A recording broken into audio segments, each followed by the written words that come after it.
Yo, it's your boy D Star coming to you live from the pad. About to give it to you raw. And I'm gonna keep it 1,000, man. So, first things first. I want to say I appreciate you guys that are a part of the notification squad. I know I've been as consistent as Carmelo Anthony. Haven't really been making videos as much, but I do appreciate you guys who put up with the nonsense and still, watch my videos.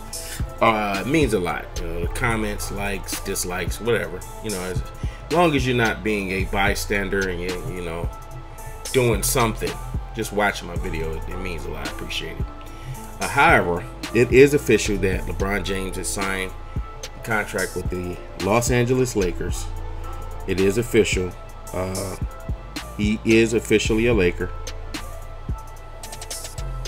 The contract is for 4 years, $153 million, with the fourth year being a player option.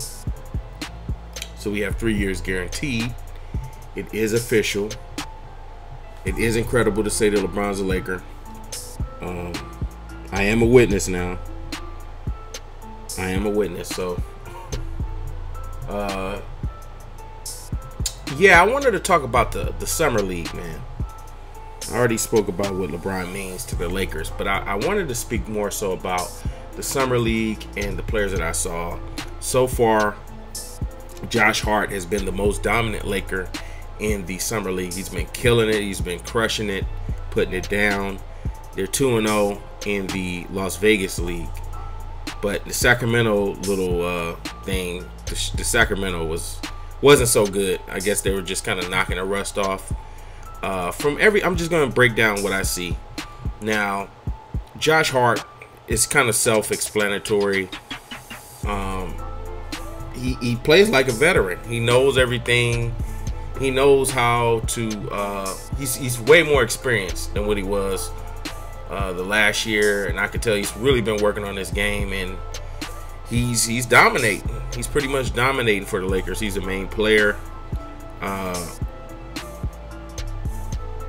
That's why his name is always brought up in these alleged trades scenarios. Now we move on to the draft picks that they made. One is Mo Wagner, who is the center who comes from I believe it's Michigan, University of Michigan, and he's a Wolverine. Also, I believe Rob Pelinka is a former Michigan Wolverine player, and he kind of had his eyes set on Mo Wagner.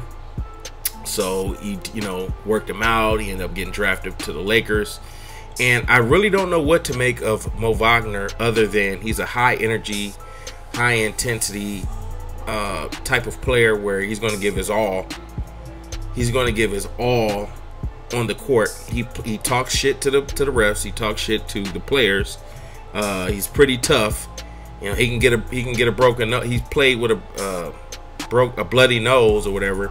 He's pretty tough. I don't really know how to describe him, but he's a high energy guy, and he's going to go out there and he's going to give all his effort. And on the depth chart for the Lakers at the center position, it's a good shot that he's either going to be the backup or he's going to work his way eventually, if not this year, maybe next year. He's going to work his way on up. I think he's going to work his way into being the starting center. I was talking trash with Urban Loves the Lakers. I'm pretty sure you guys follow him, and he's like, nah, he's not really big on Mo Wagner because he's seen him as a Wolverine. But a lot of times with college and the pros, it's two different types of game. It's two different types of paces and speeds. So this is why you kind of see Trae Young over there in Atlanta kind of going through his difficulty of trying to keep up with the pace of the NBA.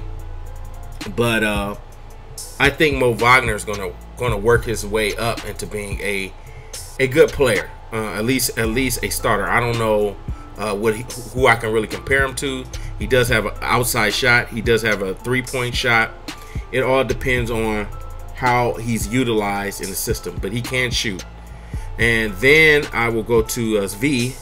I call him Zvi Kerr. It's V. I can't even say his last name, but he was playing in these couple Las Vegas summer league games, and Bill Self, the coach for Kansas, was being interviewed by I guess a couple of the commentators, and he was speaking glowingly about Zvi, because Zvi came from another country to the United States, and he came to the University of Kansas at the age of 17, and from 17 all the way on up to, I don't know whatever his age is now, but he's graduated and he's a 4-year player, and he's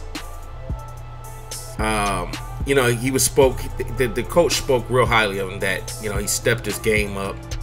Also, I remember them mentioning that when Zvi was like 17 or something like that, or when he played for the FIBA team, and he went against some NBA level type of talent.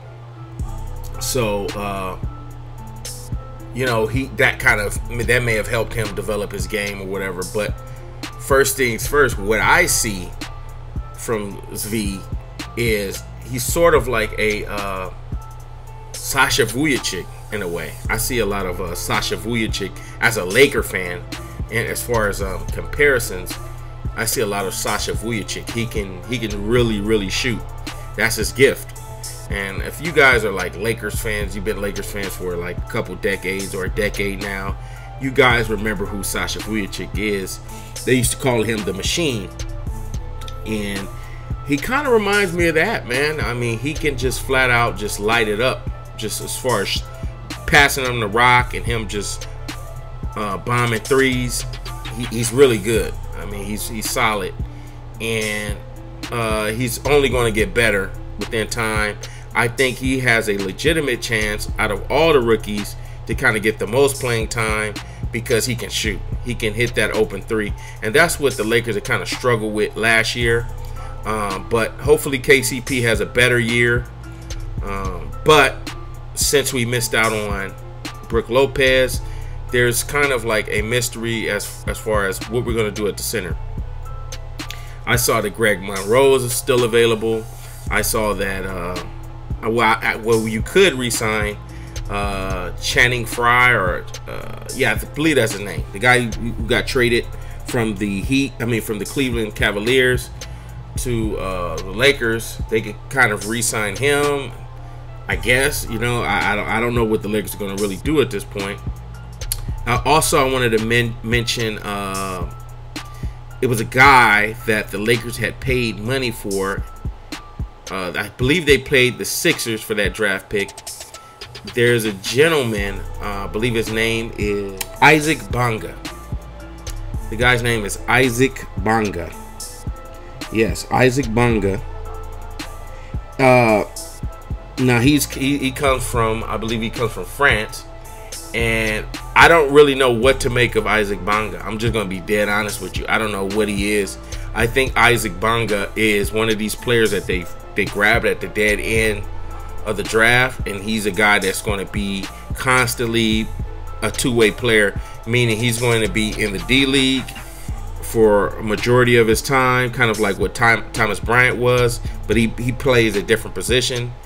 But this guy, Isaac Bonga, is somebody that I see that really won't kind of get any major time, but he'll be a person that'll get some time with the South Bay Defenders, and we'll see how that works out. But just dropping by, giving a quick video, and I'm out.